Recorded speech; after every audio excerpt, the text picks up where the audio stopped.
I'm Glenn, and welcome to The Way Back. This is Minor Steps YouTube channel that offers insight and inspiration to help you reclaim your life from addiction and, to all being well, find your way back. This is Steph. Hi friends, I'm Steph. Along with a YouTube channel, Glenn and I also share a sobriety date, the 17th of October 2016. Together we support each other and we keep each other accountable, and we're hoping with our YouTube channel and these video blogs and interviews we can help you along your sobriety journey as well. Thank you for joining us. So today's interview is with Dawn, and Dawn, well, I'll let Dawn go into all the correct links to her website and Facebook pages, because I don't want to do an injustice and give them wrong. So we'll just get straight into the interview, and we'll give out the details as we go. Steph. Yeah, so I'm really excited about this, Dawn, because I just love your blog. And I guess my first question is, what made you decide to give up alcohol and then write about it?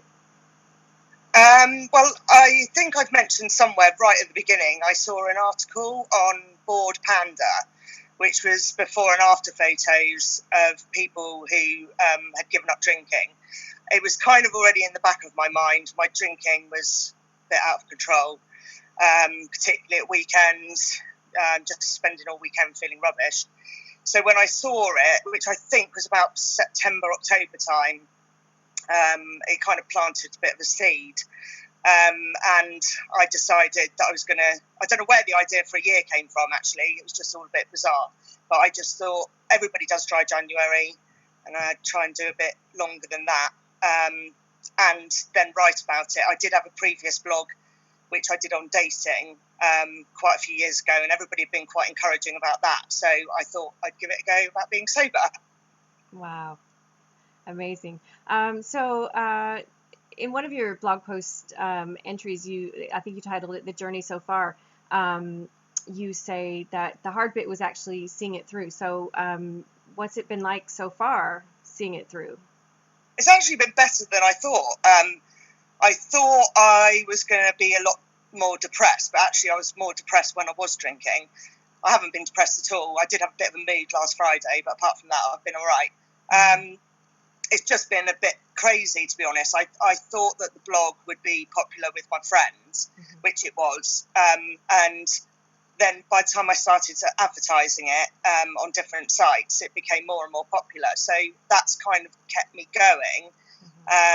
Just kind of, everybody's just inspiring me to carry on. And to be honest, I'm just not missing that kind of lifestyle anymore. It was just so out of control that I'm just enjoying being me and being sober. Yeah. So go back to when you first started drinking. Tell us a bit about where at the beginning, kind of how old you were, and tell us your story. Well, I guess alcohol's always been around. I think for everybody, it's always been part of your life. Your parents would have a drink. We were always, I'd always ask for a little sip of wine or a little sip of beer. I didn't like beer at all, never have drunk beer. And then really it was kind of getting to 14, 15.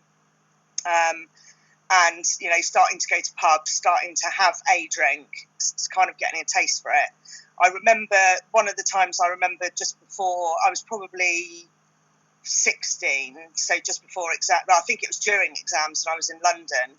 And went to a party and just got hideously drunk. I think I wrote about that somewhere. I was sick in a bush, and I'd had spaghetti for dinner, and it was just not a pretty sight. I couldn't move my head. I was just in a terrible state.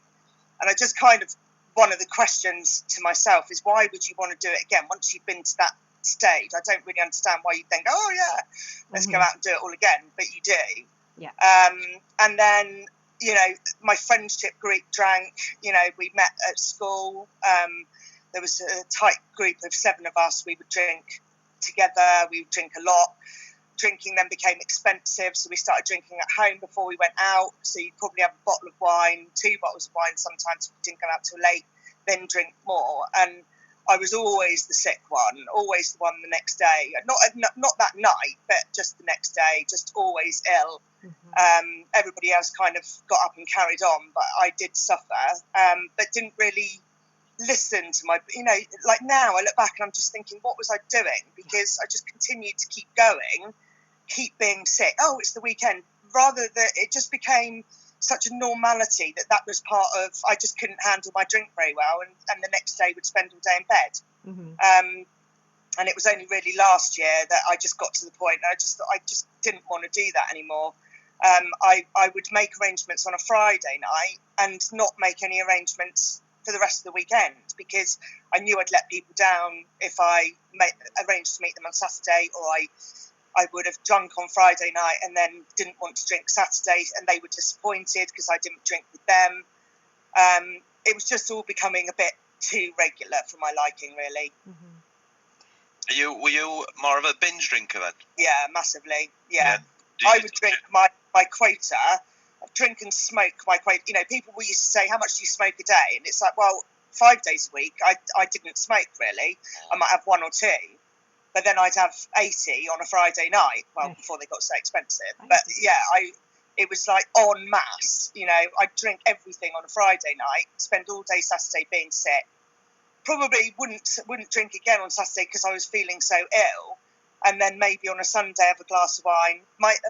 Someone asked me the other day, it was Thursday night, I started the weekend early. I don't know why, but I'd start drinking on Thursday night, feel rough Friday, drink Friday night, feel rough Saturday, drink Sunday. Not every Sunday, but, you know, just some Sundays occasionally. And then the beginning of the week, I'd be like, you know, it'd be like the diet would start. You know, it's just such a repetitive pattern. Yeah. The diet would start, I'm not drinking, I'm not smoking. And then by Thursday, you're back to square one again. Yeah. So were you pretty good at not actually sort of picking a drink up midweek? Didn't bother you? No, because I was probably still damaged from the weekend, to be honest. Yeah. You know, I think that's the thing. It's the damage that you do to yourself. Your body doesn't cope very well. You know, if you're being sick, you've poisoned yourself, haven't you? So it takes a couple of days to recover, as it would with a bug or anything like that. And then the minute you're feeling better again, back on it, and the whole cycle repeats itself again. I mean, I wasn't all the sickness thing was a bit weird, because it kind of went.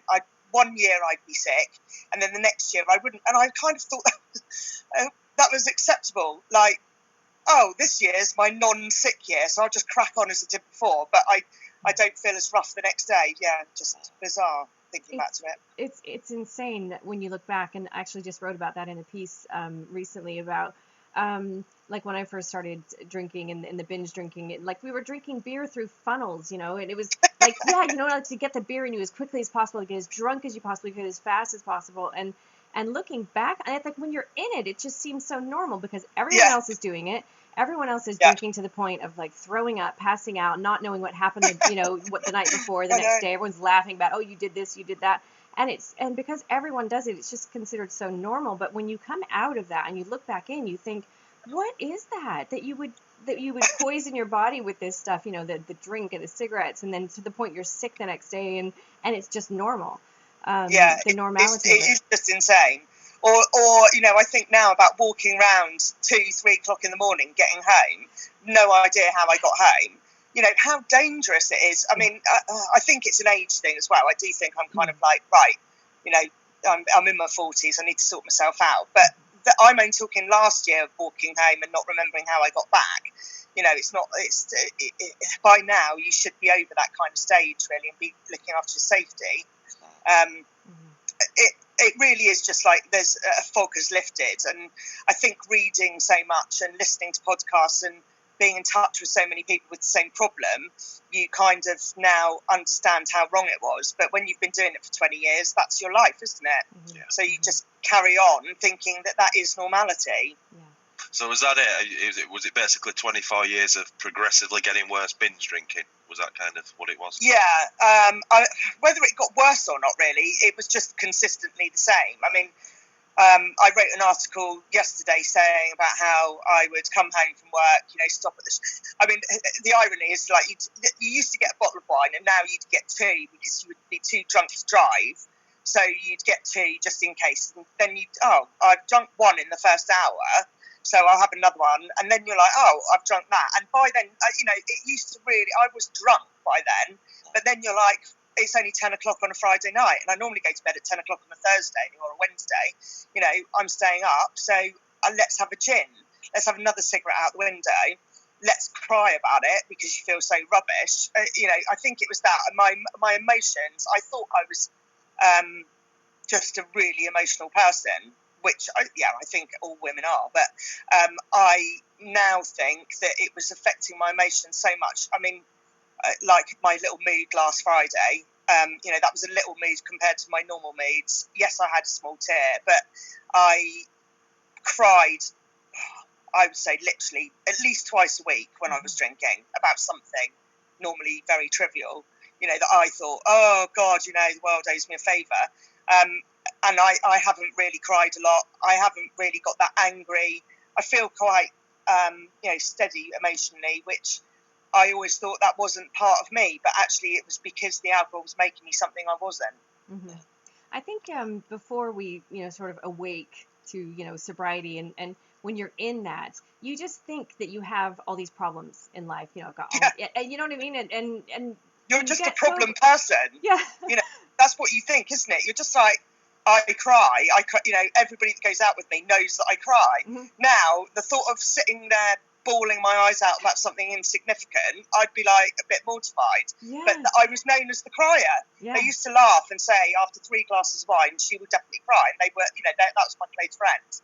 They waited for the drama, mm-hmm. Because I always cried about something. Mm-hmm. Can't even remember anything that I cried about now. It's just, it's a bit. Whereas now, I'd just be so embarrassed to be crying in front of my friends unless it was something major. I'm 42 years old. I don't need to be crying. In your blog, I just want to read this because this is my favorite entry of yours. Things I've learned in 5 months sober, and the first one that you write is alcohol made me cry. Yeah. Strangers are wonderful. Yeah. Sober isn't boring. Blossom is beautiful. Sunshine is beautiful. I am beautiful.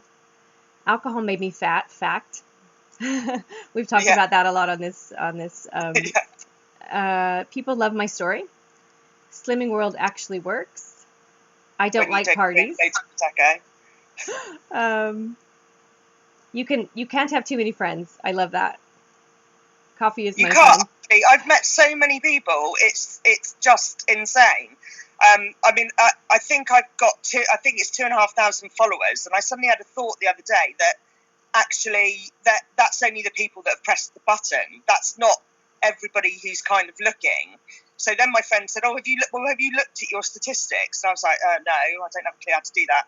And I looked, and I think it's reached 60,000 people or something. No, it's amazing. Like that's 60,000 people out there, like whether they clicked just once, who are interested because we're probably very similar, and it's just. I get a lot of private messages as well from people because the site isn't private. Mm-hmm. It wasn't made private because I didn't expect it to go so far. It was only going to be like a couple of my friends who cared. That's what I thought. Mm-hmm. But it's gone so big that it's just and lots of new friends with similar stories. So it's been great. Mm. Now, just to clarify for people, the website is called soberfish.co.uk. Is that right? Yeah. Okay. And your Facebook page is Sober for 2017. Right. Which might change soon. Yeah. So tell us about that. I just need to jump in for because I've got a little bits of a story missing. So just for my benefit, how sober are you now? How long? 5 months, just gone on Thursday. Fantastic. And what was the moment when enough was enough? What happened? I was a bit of a nightmare drunk texter. Like I'd have the conversation in my head that this is a really good idea. Just do it. It's a really good idea. And I would have this conversation every time I drank wine, that it was a really good idea. And I actually would say out loud, right, do you really want to be doing this? Because tomorrow's going to be really awful if you do this. Do you really want to do it? Yep, just do it. So I'd been in a bit of a destructive relationship for a couple of years with somebody who had a bigger problem than I did. And what would happen is every time I got drunk, I would text him, and the next day, oh my God, I'd just open my eyes and be like, oh my God, I've done it again. I cannot believe I've done it again. And I couldn't even look at my phone. I couldn't even pick it up. And then every time the text went off, whether it was him or something. Oh my God, I'd get a heart attack. I'd be anxious. I'd be, what's he going to say? Is he going to say yes? Is he going to say no? Is he going to just go, for God's sake, can you stop texting me? And it just kept going on and on and on. And I realised, we kept texting each other, and it was destructive, and it was something I didn't really want or need anymore. And so one of us had to stop it, and so I decided that it had to be me, and it ended up in a massive drunk texting, an awful night in which I just couldn't feel that mortified again. Once again, I'm an adult.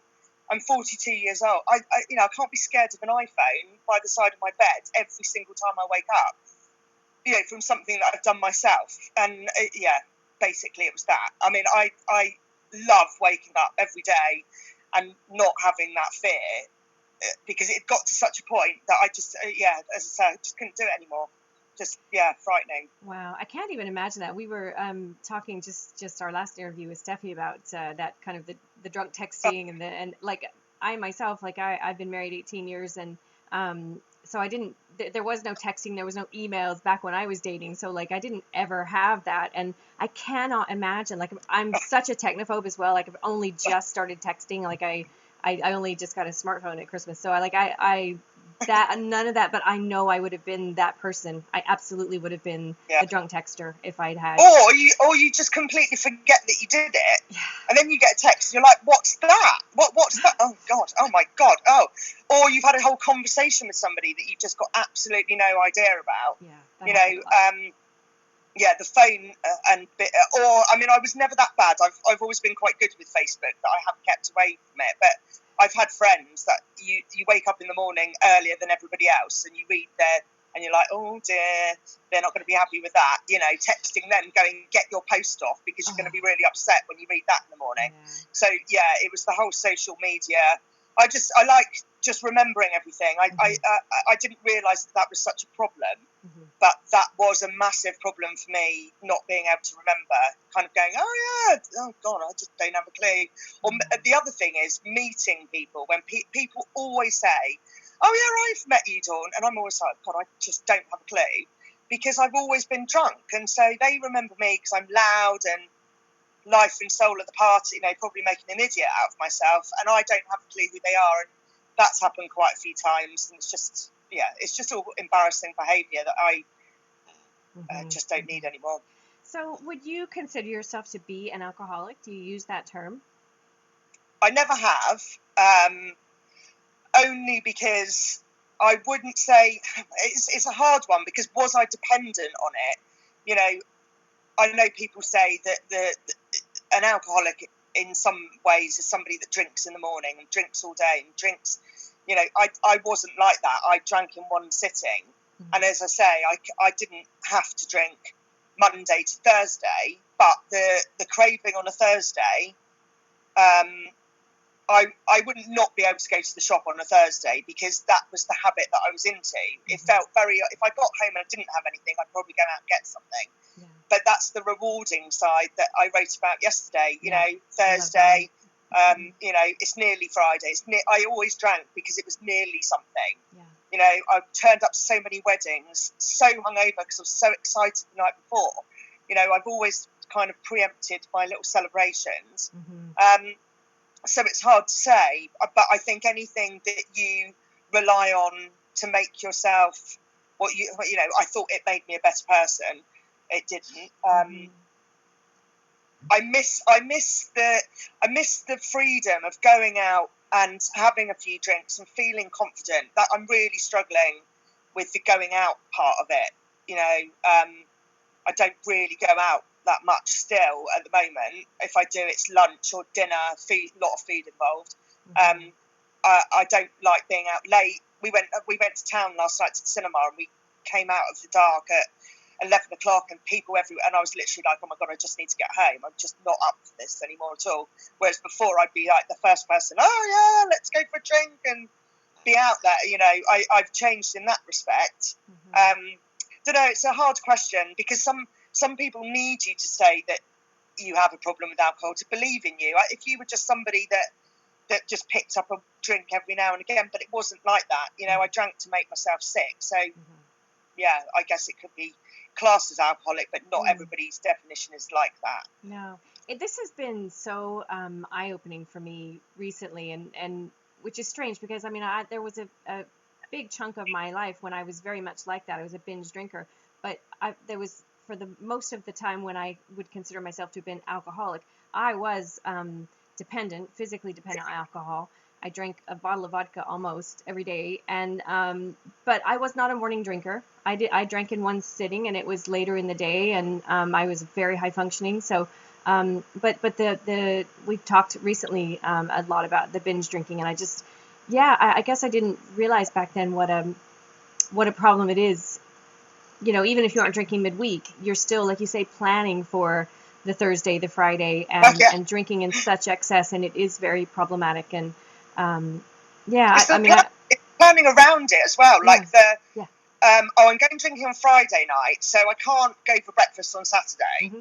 You know, I doubt I'll go for dinner on Saturday night because actually I just want to stay in and be wrapped up on the sofa and Mm-hmm. be on my own. You know, and it's kind of hard, not hard, that's the wrong word. It's noticeable now. Like my brain still goes, oh, can I do that?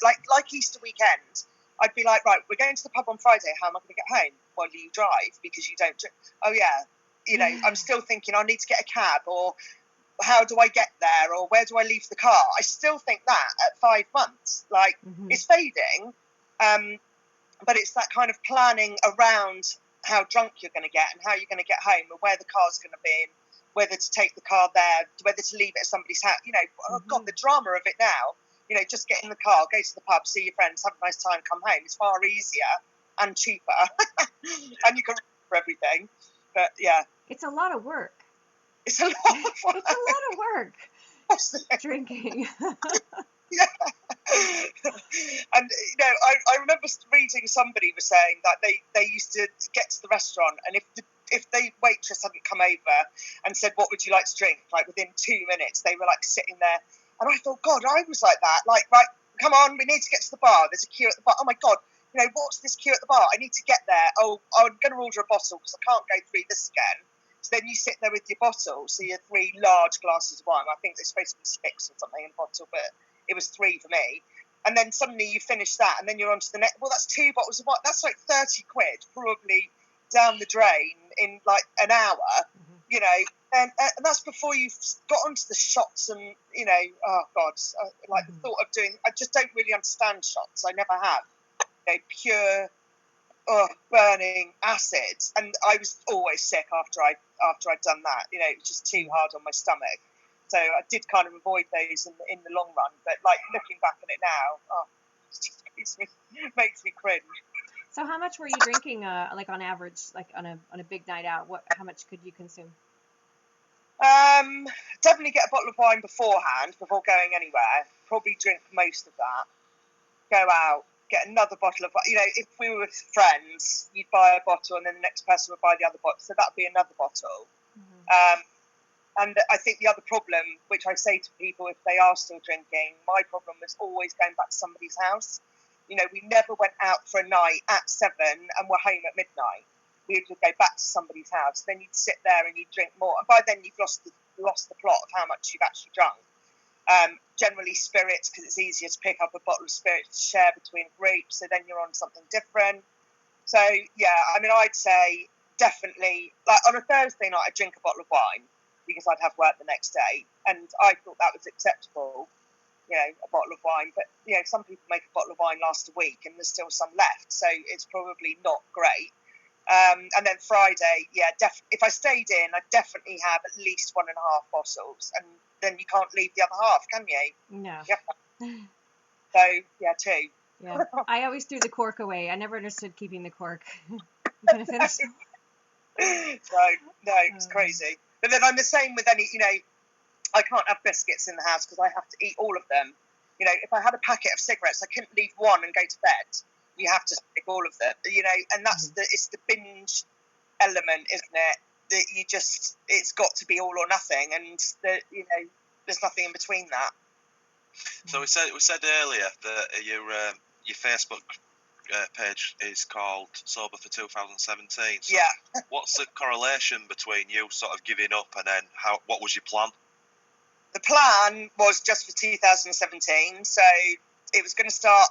The plan was to start at midnight on New Year's Eve. I was going to a friend's house. I was like, right, can you take photos? I want a before photo.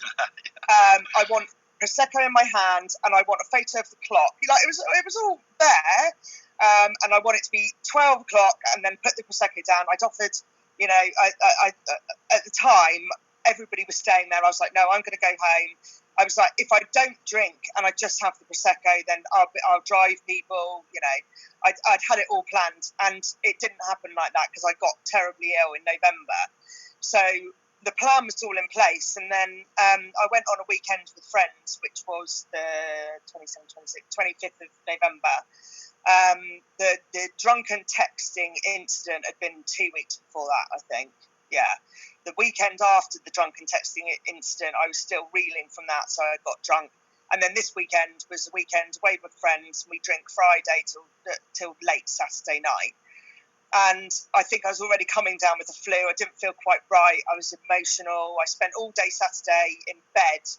You know, you pay like, I think it's 180 quid to go to this house. Yeah, beautiful house. Everybody's together and I'm just in bed. So it was all kind of collapsing around me. And then, yeah, I got a lift home with a friend talking about that I was going to give up drinking. And then, yeah, just basically got struck down by the flu, which I think was a good thing because well, I say good thing, it was awful, but for 2 weeks I didn't want to drink or smoke anyway, so it kind of did but that's why I can't answer questions for people when they say, did you get the shakes, did you feel ill, I don't know, because I just felt absolutely awful. But it was flu, that wasn't from withdrawing as such. So yeah, that was the 27th of November. So my plan then went out the window because I didn't get before photo. Well, I got that awful before photo from the weekend when I was away. So yeah, God, I just can't even believe that is my before photo because it's so gross. And then the aim was that every month I was going to go down to the beach and we were going to take photos to show how my body shape changed and stuff like that. But New Year's Day, which was going to be the first day, it absolutely poured with rain here, so nobody went out, we didn't go to the beach. So I've kind of done it as I've gone along. In month one, I didn't stop eating. I just ate everything. Of course, it was Christmas, so I'd had flu. I was stuck in my flat for days on end, eating rubbish, eating Lindor balls. That was my treat every day. And then I started Slimming World in January to wean myself off of all the bad stuff, and that's just been, you know, I've lost just under 2 stone now. Wow. Since January. Excellent. So yeah, it's all going in the right direction. Just haven't got enough photos as evidence. So was it a 12-month assault? That was your plan, just to see where you could be at the end of that. Yeah, and the plan was, because I started this sounds so bad now, because I started on the 27th of November, my first thought was, oh well, I can get pissed next Christmas, so yeah, this is great, because otherwise next Christmas would be the one that I missed. So the plan was then New Year's Eve next year I was just going to get absolutely battered. And yeah, it's just weird how things change, because like the thought of that now, like I've said before, if you give up smoking, you don't give up smoking for a year and then on New Year's Eve go and buy yourself a packet of 200s and smoke them all, do you? No. And if you said to people, oh, I've only given up smoking for a year, so on New Year's Eve I'm going to crack on, people would be like, you're mad, why would you do that, you know? And now I look back, I'm like, why did I think that after a year the first thing I'd go and do is just go and put all that stuff back in? You know, it just doesn't make any sense. So people keep saying about 2017, you know, I honestly did start it for a year, but now I can't see myself going back. But Facebook is just a little bit of a bugger to change the name. And I kind of like it being sober for 2017 while we're in it. And then we'll see what happens after that. But I don't want to put too much pressure as well, because I think if you put pressure on yourself, and and say that this is, who knows what's going to happen. But I can't see myself going out and buying a bottle of wine to celebrate. It'd just be weird. Plus, I'd probably be really drunk after a thimble full now. So, yeah, no, I can't see that it's happening. quite a commitment a year. I mean, for a lot of people, when they quit drinking, they try and take it a day at a time, and for some it's a minute at a time, but that's quite a commitment to do a year. So obviously, and I've read a lot from your blog about all the positive changes you've seen in your life. So talk about that a little bit more. What else have you noticed? Well, my whole life kind of changed around the same time, because I'd been working for the same company for 11 years, and I got a job offer to work nearer to home, not as much travelling. It's for one of my friend's stepfathers, and so my job's totally changed, which is amazing. I love where I'm working. Not that I was unhappy where I was, I thought, but actually I think I was. And whether I'd be able to stay there and not drink as much as, whether it would be the same. It's been easier changing my complete life rather than just one thing about it. So, yeah, well, I went boxing on the beach this morning. Before, I would never be boxing on a Saturday morning at the beach at 8 a.m. So, yeah, thank you to my friend Tony for that. So that's different. The whole writing part of me, and I've always loved writing, and like I say, I did a blog before and it was popular. It was just among friends. It didn't go any further than that. And I wasn't writing anything. When you're drunk, you could barely read a text, let alone write something. And so, and there was nothing. I was so flat. There wasn't really anything to write about. Whereas now I'm like fizzing with ideas. I watch so many podcasts and read books. I say I read books. I don't read as much as I should because I'm on the blog most of my spare time. But it has literally changed my life. Meeting people, speaking to people, being invited to things. It's kind of taken over a little bit, but in a really good way. Mm-hmm. Mm-hmm. Excellent. And the food thing as well. I mean, I didn't realise in the whole binging, the filling the. They say it's filling the void or whatever. Mm-hmm. Sorry, just got a message. I was filling the void with anything that came in my way, and part of the drinking the next day was the feeding. So you'd be, I know everybody gets hungover, but my God, I would eat so much. A takeaway, there'd be enough for 4 people. And then you eat that, and then you sit there feeling bad. You feel bad about the night before. You feel bad about the texting. You feel bad about the eating. Mm-hmm. The next day you're still eating the rest of the takeaway because you spent so much money buying so much food. The whole thing. And I don't have that urge anymore to eat bad food or so much of it. Mm-hmm. I just eat normally. I mean, I do have to face my teacher every week and explain why I have put on weight if I have. So that's a massive incentive. But I didn't realise how much alcohol was affecting the appetite side of things as well. Mm-hmm. Well, it's putting a Band-Aid on the feeling bad, and it's always there's always that excuse like, well, I'm hungover, I'm feeling shit, so I'm gonna eat this, and in an attempt to feel better. Yeah. And because I'd got so big, I wasn't moving, I didn't want to go and get in gym gear on a Saturday morning down a public space. But now I really don't care. I'm up at 8. Well, there wasn't anybody there this morning because nobody else is awake. But, I feel much more confident and able to move and able to do stuff, not being weighed down by weight and food and anxiety and everything else that makes you not get up on a Saturday. Instead God, it's like midday. I feel like I've achieved a day already. It's getting back to bed.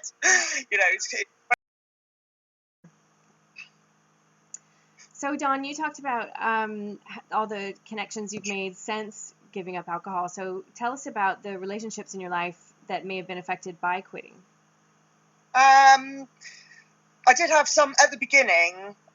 When I first started the page, I had some people who I thought were friends saying that I was boring, and they were only joking, but the joke just kept going on, and eventually I was just like, when you're feeling so sensitive, when you first give up, you need people to be encouraging, and when you're being told you're boring all the time, it's not really encouraging you to carry on.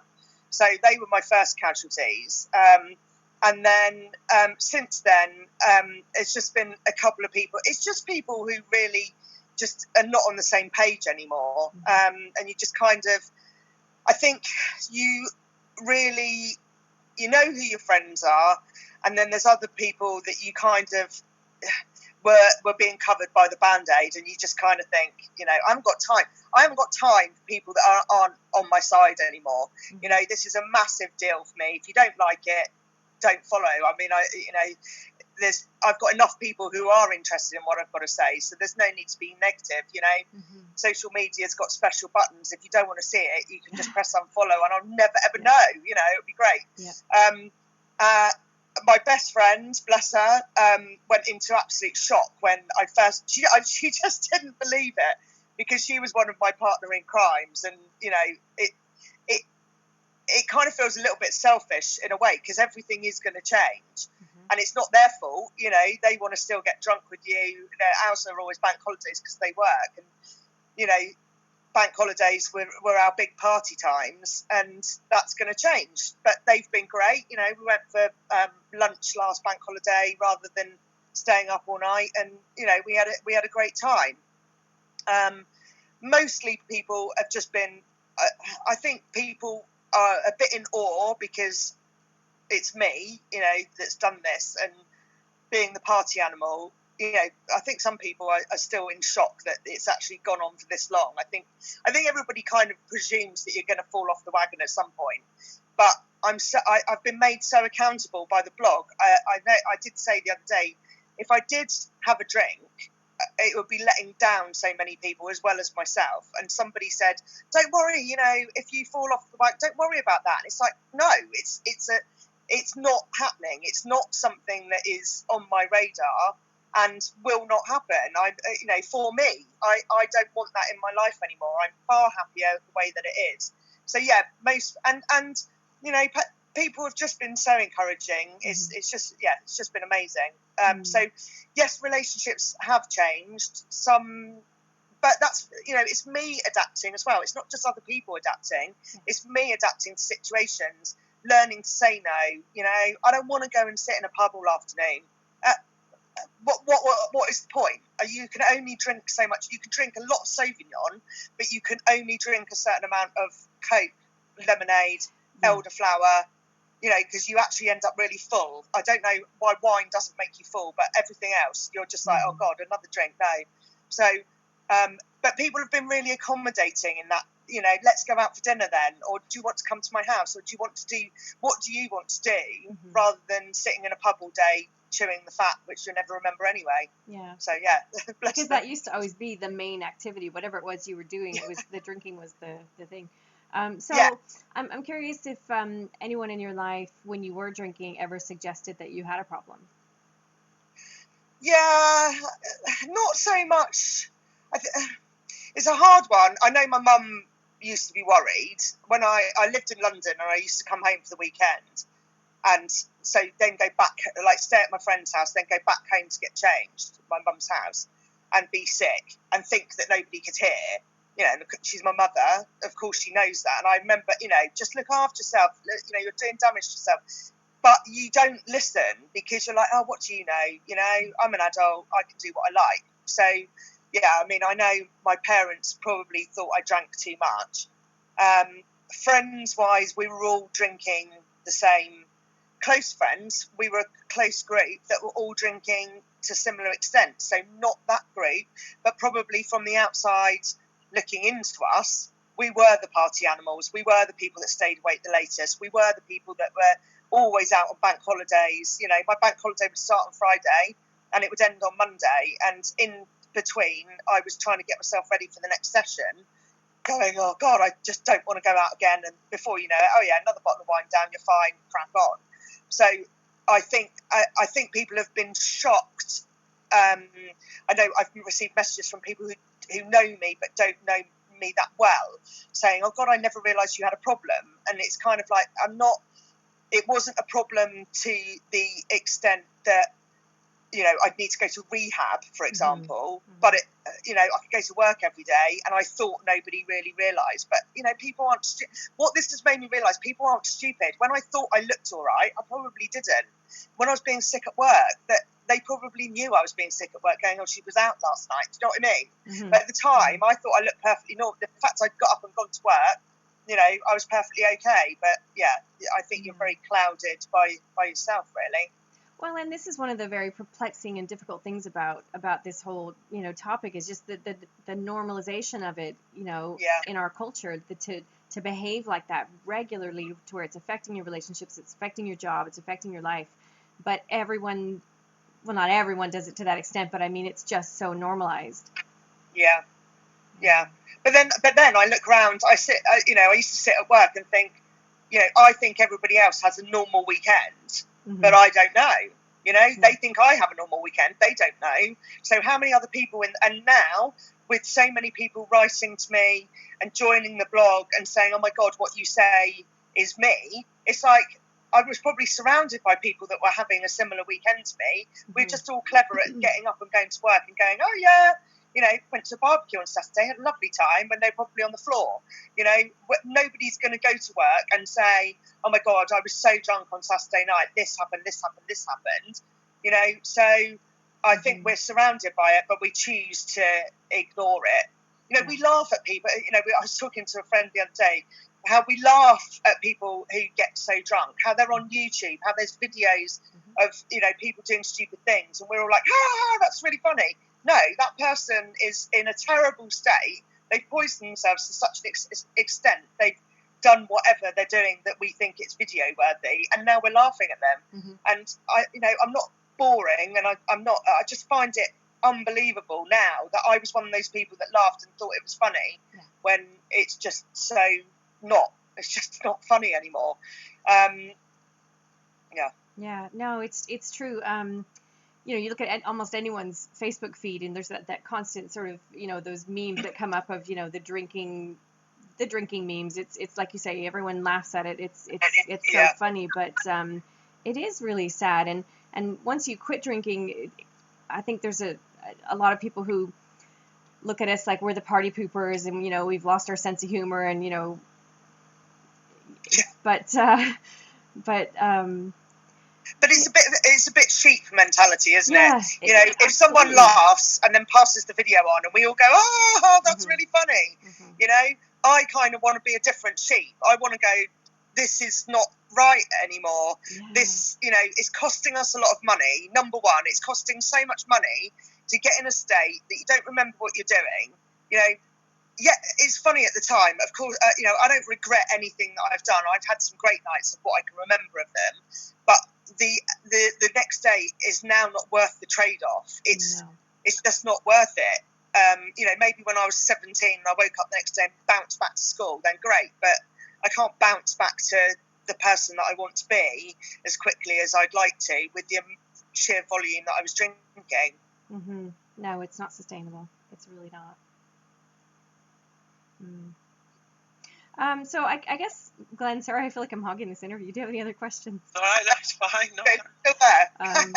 I would like to know, what advice would you give to someone who's contemplating their drinking, and that it might be a problem, that they might want to live a different way? What's the best advice you could give?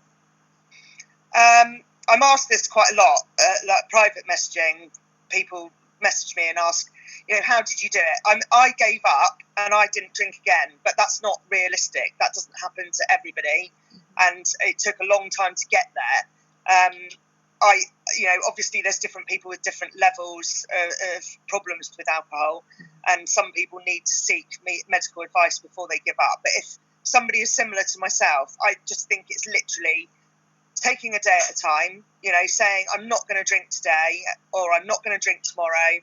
I think a lot of people get unstuck at the weekend. So it's kind of, if you're going to start, if you start on Monday, you're giving yourself quite a good chance that by Friday, you've kind of got a little bit addicted to the fact that you've had 5 days off.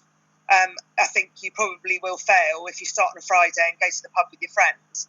You know, you need to take one day at a time, and also don't beat yourself up. You know, I read so many things of people beating themselves up because they did have a drink, and you know, you can always start again, and you will get there. I was lucky, but I just got, you know, all I have to do is think of the night that I did the drunk texting, and that is enough to put me off alcohol for the rest of my life. You know, it was enough. So some people might not have a moment like that puts them off. So you just need to, just take one day at a time. And it does become, you know, it's like getting to 5 months. You're like, 5 months, this is amazing. And I felt the same at 4 and at 3 and at 2 and at 1. And that becomes the addiction. You're like, right, now on to, you know, next time it's 6 months.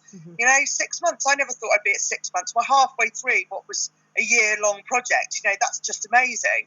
And you do get a buzz from doing that. You know, I've got somebody today who's got to her 30 days, and you know, I'm buzzing for her. I'm like, she's got to 30 days. She was never ever going to get to 30 days, so she thought, and she's at 30 days. So you kind of feed off other people as well, which is really good. Absolutely, yeah. And so many more amazing things, you know, happen, you know, week by week and month by month as it goes by. Yeah. It's life just Well, gets it's better people and better. noticing, as you know, people were like, oh my God, your skin looks really good. You're like, I didn't think there was anything wrong with my skin before, but now I'm like, oh my God, there was a lot wrong with my skin. My skin like looks like I'm looking after myself now. Or, oh, your eyes look really, really clear.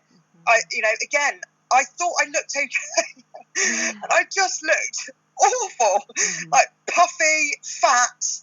My eyes were glazed over. I was unhappy. You know, it's all showing out of your face, and it becomes addictive when people start noticing how much better you're looking because you're feeling better as well. You know, it is addictive. It's just transferring the Sauvignon into something else. Yeah. Well, and now you're addicted to writing, as I am as well. Love it. I'm addicted to, definitely. Well done on your article, by the way. What's that? Well done on your article. Oh, thank you. Yeah, that was amazing. That was really putting it out there, warts and all now. Yeah, but I think that's the other thing, is that we're so you don't talk about this stuff. You know, I'm a massive talker, as you probably know by now, and I'm not ashamed of my past. It's done. You know, we might as well talk about it because most of it's quite amusing. You know, again, what I can remember, it's a great story. It's, you know, it's been a great life, but it can't carry on like that. You know, I don't have kids. Some people have children and they have 6 to 9 months off drinking. I've never had that. You know, so mine has been consistently, no breaks in between, constantly feeding myself and drinking myself into a stupor.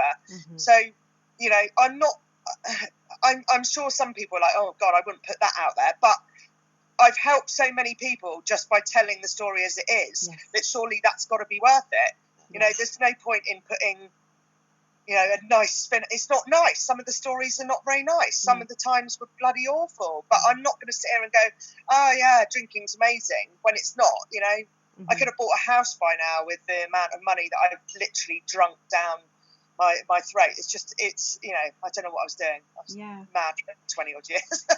It is so freeing to finally put yourself out there, you know, and that was another thing I know we're kind of running short on time now, but I wanted to talk about as well, just putting yourself out there on social media. It's scary, but at the same time, like you say, it's there's nothing to be ashamed of. I mean, everybody has a story, whether it's an alcohol problem or whatever. Everybody has a story. We all have dark moments. We all have difficulties, and putting yourself out there and being honest, it just makes it so much easier for someone to read that and go, oh, I'm not alone. You know, it does help. Well, I think there's so many, most of my followers are women, a massive majority. But men are starting to come out of you know, I think for men it's hard because they don't talk to their friends about it. You know, I would say to my friends, oh God, you know, I've just drunk too much this week. Men find that more difficult, but they're starting to come out because the more that we're talking about it, the more comfortable they feel at coming out and talking about it. And also I think a lot of drinking is lonely. You know, once the kids have gone to bed, you know, that's your treat. And then you sit there, what do? You can't go out because the children are asleep. You know, if you haven't got a partner, you know, a lot of the people I speak to, it's boredom and it's routine. You know, it's the rewards. Kids gone to bed, I'm going to have a glass of wine, another glass of wine, another glass of wine. You know, I've been friends with those people, and I am friends with people that have done that. But you know, it's knowing that you're not alone. A lot of people say they're lonely, and that you don't need to be on your own. There's, you know, not just me, but there's groups out there, you know, that have just been great for like online groups, Team Sober, Club Soda. They've just been amazing, and without them, you know, the way back, sorry, onwards and upwards. You know, there's loads of them out there. If people want them, you don't have to sit at home on your own drinking because you're upset and feel lonely. Yeah, there's a massive support community out there. It's amazing. Yeah. Is Glenn still awake? Sorry, no, I've been holding my mute button because my son's messing with his scooter outside and it's noisy. Sorry, I've just been listening. No, that was excellent. Have you got any more questions, Steph? No, that's. I mean, I could go on and on and on, but this is just one thing I would say, Dawn. Do you want to just get your website and that advertised again, just so everyone is aware of where they can get hold of you? Yeah, I was going to say that as well. Oh yeah, of course. Yeah, so you can read all the blogs on www.soberfish.co.uk, and my Facebook page is at the moment Sober for 2017. But at some point that will probably change because I don't plan on going back. Awesome. Well, we'll add a link to the bottom of our YouTube video as well. But thank you very much. Yeah. Well, thank you so much for agreeing to do this. It's been really fun. To speak to you. Brilliant. Great Thank you very much. Much Thank appreciated. All right then. Speak to you later. Okay. Thank you. Okay. Bye.